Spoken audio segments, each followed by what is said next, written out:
So welcome dear student. आज जो मैं आपके सामने फिर से आया हूँ, कल मैंने आपको पोटेंशियल की थ्योरी पढ़ाई थी, ठीक है, जिसमें मैंने आपको बेसिक्स ऑफ पोटेंशियल, कैसे किसी पॉइंट पर पोटेंशियल पॉजिटिव चार्ज की वजह से लिखते हैं, नेगेटिव चार्ज की वजह से लिखते हैं, पोटेंशियल और फील्ड में क्या रिलेशन होता है, ये सारी चीजें मैंने कल आपको बताई थी, ठीक है। सो आज हम कुछ सवाल लेके आए हैं। आप जैसा कि बोर्ड पे कुछ सवाल देख रहे हैं, पोटेंशियल एनर्जी, पोटेंशियल से रिलेटेड, ये मेंस से रिलेटेड क्वेश्चन है, ठीक है। एडवांस से रिलेटेड क्वेश्चन हम आगे एक और वीडियो में देखेंगे। जो मेंस में जो हल्के क्वेश्चन है, जो बेसिक पोटेंशियल के क्वेश्चन है मेंस लेवल के, ठीक है। तो इसमें कह रहा है कि तीन चार्जेस हैं, Q plus Q and plus Q are placed at the vertex of a right angle isosceles triangle. Net electrostatic energy of the configuration is zero if Q is equal to. अगर इसकी total kinetic potential energy जो है वो zero है, तो पहले इसकी potential energy लिखेंगे दोस्त। कैसे लिखते थे पोटेंशियल एनर्जी, क्या बताया था, हम दो दो के पेयर बना के लिखा करते थे, ठीक है ना। ये है प्लस Q, ये प्लस Q और ये प्लस Q। तो इन दोनों की और इन दोनों की, ये आपस में K Q Q by A और पॉजिटिव है, ठीक है। और ये नीचे वाले दोनों की जो बेस पे हैं, के Q square by A plus last में जो है वो के Q Q by root 2a, क्योंकि अगर ये ए है ये भी ए होगा, ये लेंथ कितनी हो गई रूट 2a। ये टोटल पोटेंशियल जी, इसको हमें करना है जीरो। और ये ए तो कभी जीरो हो नहीं सकता, के कभी जीरो हो नहीं सकता, तो क्यू क्यू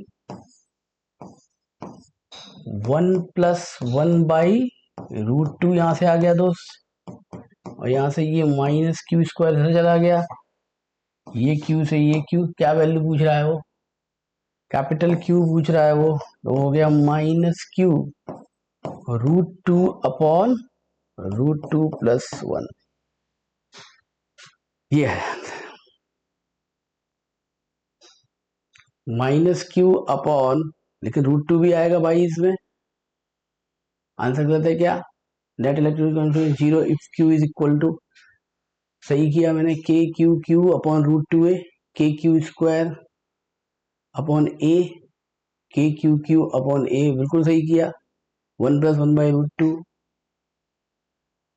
आई थिंक ये वाला आंसर लग रहा है मुझे, क्योंकि देखो -2 क्यू थोड़ा कंफ्यूज किया है उन्होंने, और रूट 2 लेंगे तो ये रूट 2 प्लस 1 आ जाएगा, ये वाला आंसर है। तो ये रूट 2 -√2 क्यू अपॉन, ये बी आंसर है दोस्त,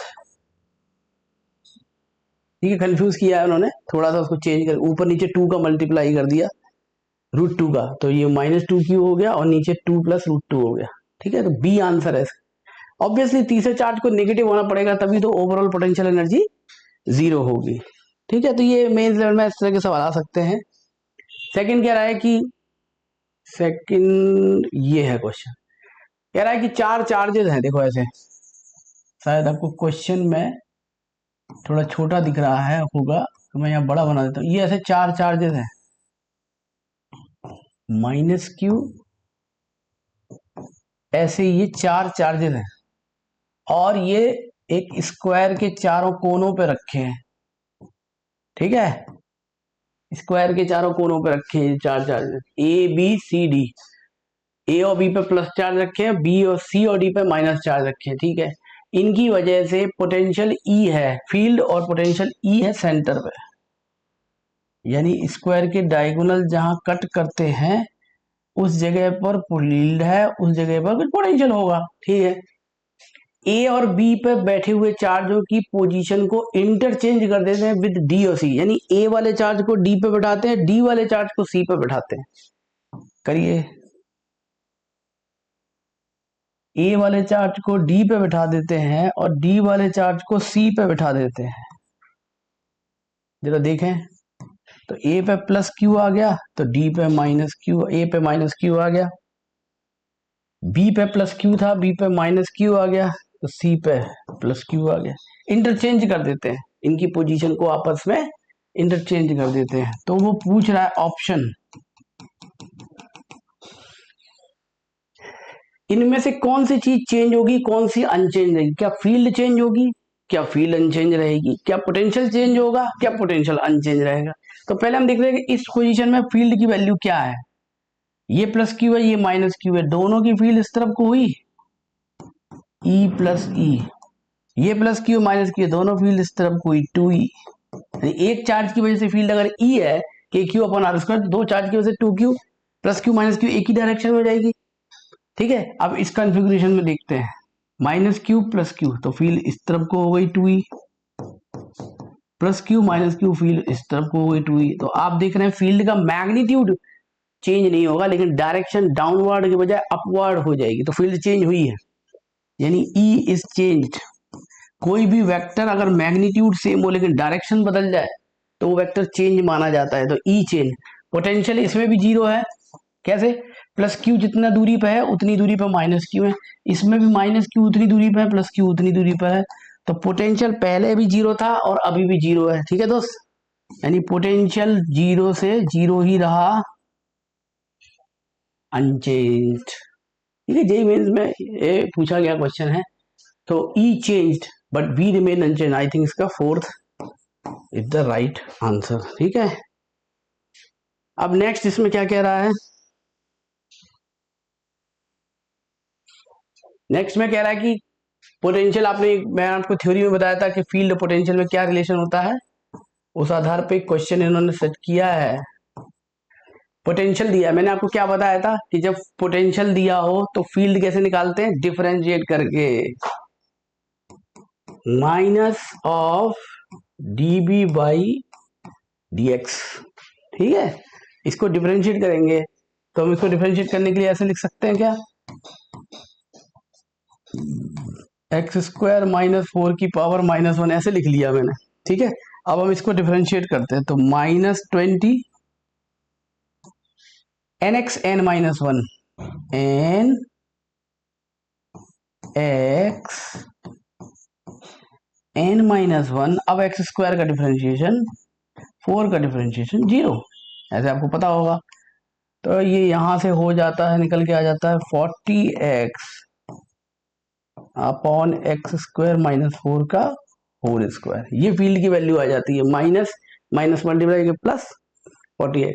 अब वो कह रहा है x इज इक्वल टू 4 पर फील्ड कितनी होगी, तो x इज इक्वल टू 4 इसमें डाल देते हैं, 40 इंटू 4 अपॉन 12 का स्क्वायर हो गया 144,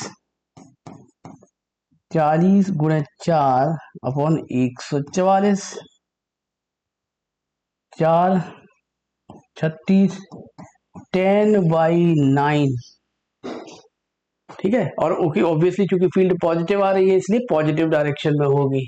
ठीक है, क्लियर दिख रहा है कि एक्स के बढ़ने के साथ पोटेंशियल घट रहा है, तो फील्ड पॉजिटिव डायरेक्शन में होगी तभी तो एक्स के बढ़ने के साथ पोटेंशियल घट रहा है। तो इसका आंसर फोर्थ सही है, 10/9 वोल्ट पर micrometer in the positive x direction. कितना सिंपल है, बिल्कुल बेसिक सवाल मेंस में, जेईई मेंस में पूछे जाते हैं फील्ड और पोटेंशियल के। ठीक है, ये सवाल थोड़ा ठीक है, इसमें कुछ ग्राफ वगैरह दिया हुआ है, ई वर्सेस एक्स का ग्राफ दिया हुआ है, ऐसे फील्ड चेंज हो रही है। पहले आप देख रहे हैं कि फील्ड नेगेटिव डायरेक्शन में बढ़ रही है, फिर घट रही है, एक्स इक्वल टू 3 पे जाके फील्ड 0 हो जाती है, फिर पॉजिटिव डायरेक्शन में फील्ड बढ़ने लगती है। ठीक है, इसका मतलब, और एक्स इक्वल टू 4 के बाद फील्ड कांस्टेंट है।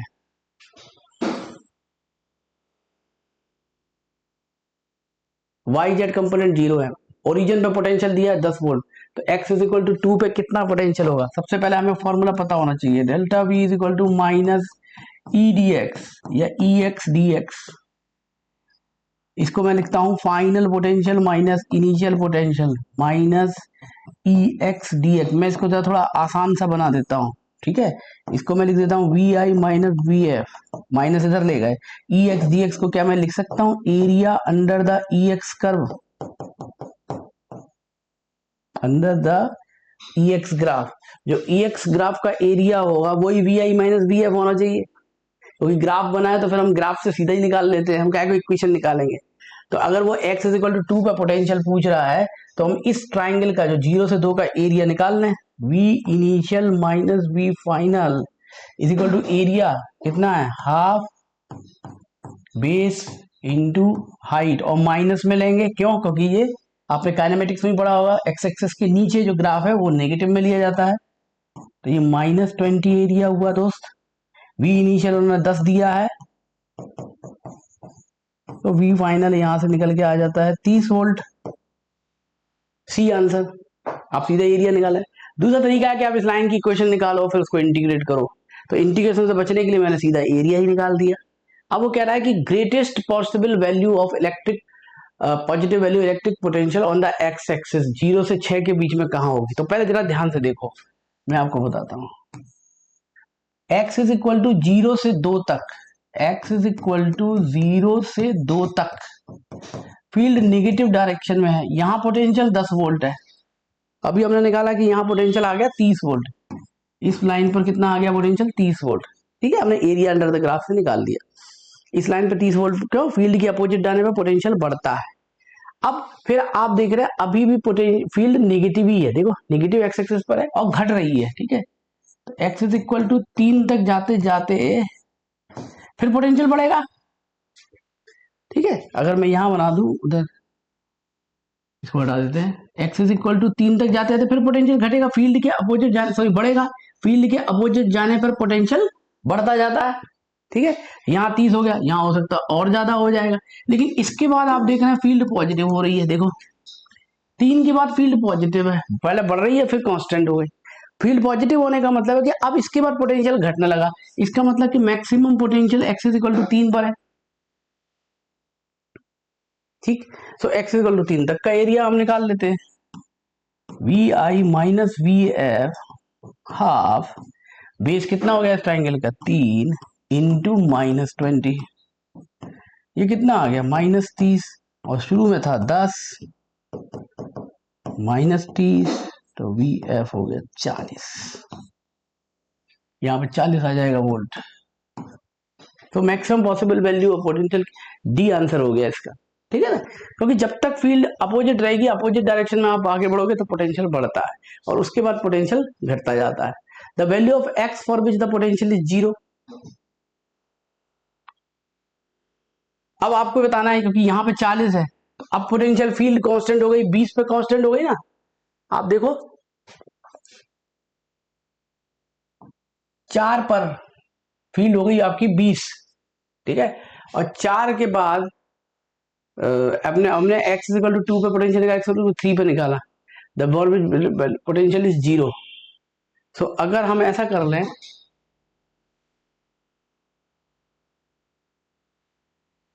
कि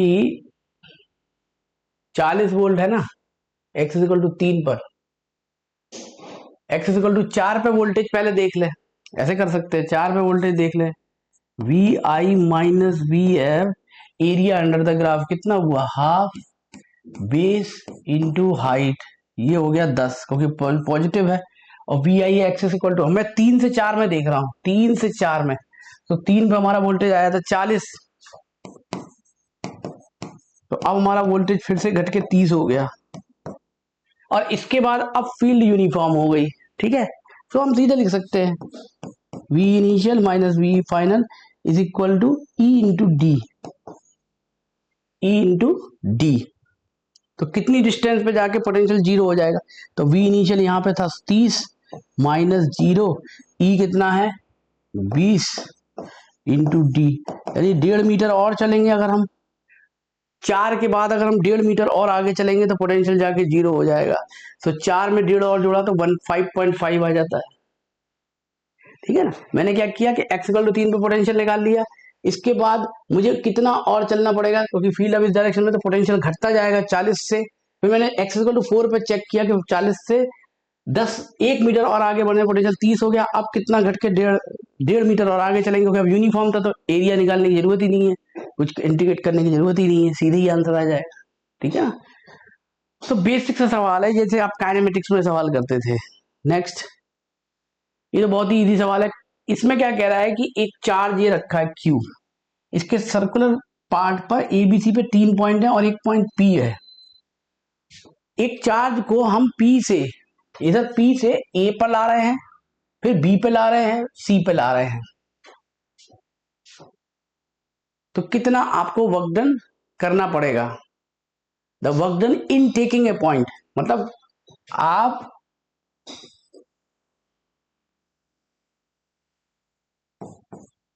आप मुझे एक बात बताओ, ये वर्क डन की डेफिनेशन क्या है? किसी चार्ज को एक्सटर्नली लेके जाने की वर्क डन। तो आप कहेंगे work done by external agent is equal to q into V final minus V initial. V final या तो V A minus V P लिखोगे, या V B minus V P लिखोगे, या V C minus V P लिखोगे। और आपको पता है क्योंकि वो इक्वी डिस्टेंस पर है तो V A V B V C तो सब बराबर ही हुए ना, के क्यू बाई आर के बराबर। तो तीनों चार्ज की वजह से उस सर्कुलर पॉइंट की लोकेशन पर पोटेंशियल तो सब जगह बराबर है। पाथ पे डिपेंड करता नहीं। आप कहोगे ये तो पास है सर, तो ये ग्रेविटी में पाथ पे डिपेंड नहीं करता, वैसे इलेक्ट्रोस्टैटिक फोर्स में भी पाथ पे डिपेंड नहीं करता। सो क्यू इंटू पोटेंशियल का डिफरेंस उन जगहों पर, फाइनल माइनस इनिशियल, वो सबके लिए सेम है, तो वर्क डन सब में सेम होगा। आंसर सी हो गया इसका। कितना सिंपल है। नेक्स्ट, इसमें भी वही करना है हमें। ये कह रहा है कि यहाँ पे ये दो चार्ज रखे, 2q माइनस 4q, इस बी पॉइंट से ए और 2a की डिस्टेंस पर एक चार्ज प्लस q को इन्फिनिटी से लाके बी पर रख रहे हैं। कितना वर्क डन करना पड़ेगा? एक्सटर्नल एजेंट के द्वारा, इलेक्ट्रिक फील्ड के द्वारा। सो एक्सटर्नल एजेंट का जो वर्क डन होता है, सब फॉर्मूले आपको पता होने चाहिए। Final potential energy minus initial, और जो कंजर्वेटिव फोर्स यानी इलेक्ट्रिकल फील्ड का वर्क डन होता है वो initial potential energy minus final potential energy होता है, उल्टा। ठीक है, negative of the change in potential energy होता है conservative flow. So find the work done निकालने के लिए अब मुझे चार्ज कितना लाना है, 5q इंटू वी। अगर मैं पोटेंशियल पता कर लूं, इनिशियल पोटेंशियल तो 0 है, इस जगह पे मैं पोटेंशियल पता कर लूं तो पोटेंशियल हो गया k q by A minus k 4q by A. इन दोनों की वजह से इस पॉइंट पर पोटेंशियल मैंने निकाल लिया। तो 5q K Q by A minus 4k minus 3k Q by A, तो ये आ गया माइनस 15 के क्यू स्क्वायर बाई ए, के क्यू बाई आर। ठीक है, के क्यू बाई ए हो गया माइनस 4 के क्यू बाई ए हो गया, इंफिनिटी से लाने में चार्ज इंटू पोटेंशियल, बिल्कुल सही है। सिमिलरली कंजर्वेटिव फोर्स का वर्क डन अगर निकालना है तो इसका इसी का नेगेटिव कर देंगे। यू इनिशियल यहाँ पे अब 0 है, और वी फाइनल हम यहाँ पे लिख देंगे, वही वी फाइनल है जो उसमें था। तो वो आ जाता तुम्हारा plus 3k Q by A. तो यहां से ये आंसर आ जाएगा आपका 15k Q square by A. तो दोनों का वर्क डन एक दूसरे का नेगेटिव होगा। क्यों? क्योंकि हम चार्ज को किस तरह से लाते हैं, दोहराव कंसेप्ट क्या बताया तो थ्योरी वाली क्लास में कि work done by internal force यानी कंजर्वेटिव फोर्स, एक्सटर्नल फोर्स का work done change in kinetic energy के बराबर है, और चेंज इन काइनेटिक एनर्जी 0 है, क्योंकि हम इसको बहुत स्लोली ला रहे हैं। सो कोई वर्क डन ही नहीं है उनको लाने में, काइनेटिक एनर्जी का कोई चेंज नहीं है, वर्क डन तो है, दोनों का वर्क डन एक दूसरे का नेगेटिव होगा। ठीक है, सो चलिए ये सवाल बहुत सिंपल था। ये क्या कह रहा है, ये क्या कह रहा है कि 4 चार्ज पार्टिकल हैं, ऐसे बना लेते हैं, 4 चार्ज पार्टिकल हैं, ऐसे बना लो। इनके बीच में सेपरेशन अभी ए है। ठीक है, are held side A, they are release, जब रिपल्शन में मूव करते हैं इनकी स्पीड क्या होगी, जब इनकी center from the when distance from the center of square is double. ठीक है, तो अभी इनकी सेंटर से डिस्टेंस कितनी है, बेसिकली ये चीज डबल हो जाएगी, ये चीज। ठीक है, सेंटर से ये चीज हो जाएगी, ऐसे बना दो, ऐसे बना दो।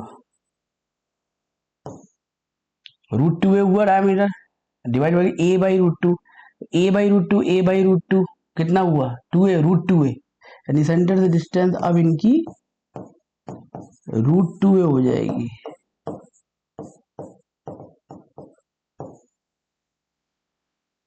टू √2a अगर इसका डायमेंशन अगर वो है तो ये डायमेंशन फिर 2a हो जाएगी, यानी वो पाथ की जो स्क्वायर की साइड है वो डबल हो जाएगी।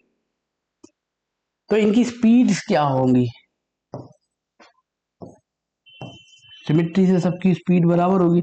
ऑब्वियसली पॉजिटिव चार्ज दूर जा रहा है तो इनकी पोटेंशियल एनर्जी कम हो रही है, काइनेटिक एनर्जी बढ़ रही होगी एट द कॉस्ट ऑफ, तो ui plus K I is equal to uf plus K F. ui इनका कितना हुआ, ui वही काम करना है, पेयर बना बना के हमको ui लिखना है। के क्यू स्क्वायर बाई ए, के Q1 Q2 by A, U12 U14 है ना, तो 2k क्यू स्क्वायर हो जाएगा, और U13 के क्यू स्क्वायर बाई √2a, फिर U23 U24, फिर आ जाएगा ध्यान से जरा के Q square by A plus के क्यू स्क्वायर बाई, यही काम है इसमें, U23 24 34, तो इसमें एक और 2 का मल्टीप्लाई कर देते हैं यहाँ पर, ठीक है। 12 13 14, 12 14 का 2 ये हो गया, 113 का के क्यू स्क्वायर बाई √2a, 23 के क्यू स्क्वायर बाई ए, 24 के क्यू स्क्वायर बाई √2a, 34 उसमें जोड़ दिया, के आई तो 0 ही है, यूएफ कितना हो जाएगा,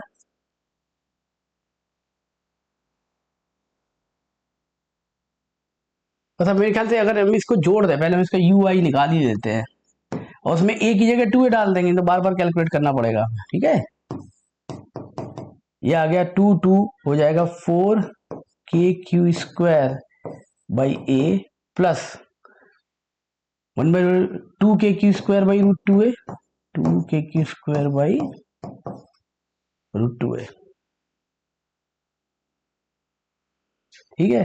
तो यहां से ये आ जाएगा निकल के 4 के Q square by A 4 plus √2, ये इनिशियल पोटेंशियल हो गई।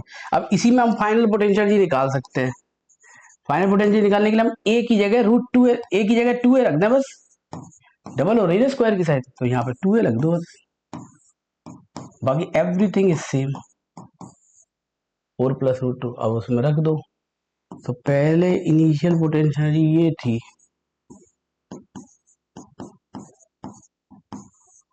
फाइनल पोटेंशियल ये हो गई,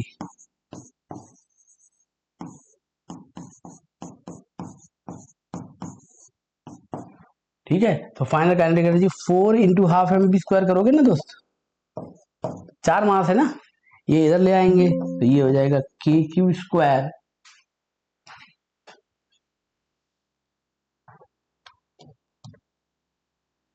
ये हो जाएगा के Q square by 2a 4 plus √2 और ये 2mv², और यहां से स्पीड हम इसको सॉल्व करके निकाल सकते हैं बड़े आराम से, ठीक है। तो स्पीड पूछ रहा है जब सेंटर से स्पीड, तो कंसेप्ट क्या है कि जब ये दूर जा रहे हैं तो अब खुद वर्क डन कर रहे हैं, जब खुद वर्क डन कर रहे हैं तो इनकी पोटेंशियल एनर्जी कम हो रही है, वो पोटेंशियल एनर्जी काइनेटिक एनर्जी में रिफ्लेक्ट हो रही है, ठीक है। ये बड़ा आसान सा सवाल है, इसमें कुछ इक्वी पोटेंशियल लाइंस दी हैं 50 वोल्ट पे, 40 वोल्ट पे, 30 20 10, और वो कह रहा है at which point magnitude of electric field are greatest, A पे, सी पे, बी पर। तो जो इलेक्ट्रिक फील्ड होती है वो ज्यादा वहां पे होगी जहां पे change in potential upon change in distance ज्यादा हो, ठीक है। जहां पर अब आप देख रहे हैं 50 से 40, 40 से 30, सब में 10-10 का चेंज आ रहा है, तो ये ऊपर चीज कांस्टेंट है, लेकिन नीचे जो चेंज इन पोजीशन है ये घटती जा रही है। तो जहां डेल्टा एक्स सबसे कम होगा, क्योंकि जब सबसे कम है उसमें पोटेंशियल में वही चेंज आ रहा है, वहां पे ई सबसे ज्यादा होगा, यानी बी पॉइंट पे पोटेंशियल सबसे ज्यादा होगा, एट विच पॉइंट, ठीक है ना, जहां पर change in potential per unit distance जहां पे ज्यादा होगा, ठीक है। तो उस हिसाब से इलेक्ट्रिक फील्ड वहां पे ज्यादा होगी। और वैसे भी दिख रहा है कि जहां पे ये जो पोटेंशियल जहां पे डेंस होती है फील्ड पोटेंशियल वहां पे ज्यादा होती है। ठीक है, delta we upon delta x से देखा, डेल्टा वी हर लाइन के लिए सेम है, 10 10 10 है। डेल्टा एक्स जहां पे लीस्ट होगा वहां पे ई की वैल्यू ज्यादा होगी। आई थिंक सब सवाल खत्म हो गए भाई। ठीक है, तो ये मैं मेंस के कुछ सवाल आपको बताने के लिए लाया था, ये बताने के लिए कि किस तरह से मेंस में सवाल आते हैं जेई में। ठीक है, कुछ अब हम एडवांस लेवल के सवाल भी देखेंगे, जिसमें एडवांस में पॉइंट चार्ज पर केवल, नॉट लाइन, रिंग, डिस्क वगैरह, स्फीयर वगैरह कुछ नहीं, पॉइंट चार्ज पर एडवांस में किस तरह के क्वेश्चन पूछे गए हैं, जो मैं आपको नेक्स्ट वीडियो में बताऊंगा। तब तक के लिए मुझे इजाजत दीजिए। थैंक यू वेरी मच, नमस्कार।